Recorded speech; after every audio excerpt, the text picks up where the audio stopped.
الذين يأكلون الربا لا يقومون إلا كما يقوم الذي يتخبطه الشيطان من المس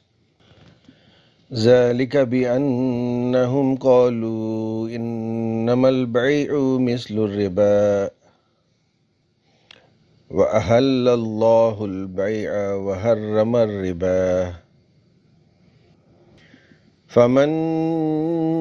جاءه موعظة من ربه فانتهى فله ما سلف وأمره إلى الله ومن عاد فأولئك أصحاب النار هم فيها خالدون۔ جو لوگ سود کھاتے ہیں وہ قیامت کے دن نہیں کھڑے ہوتے مگر اس شخص کی طرح جسے شیطان نے چھو کر مخبوط الحواس بنا دیا ہو۔ اس وجہ سے وہ کہتے ہیں کہ بیع تجارت بھی تو سود ہی کی طرح ہے،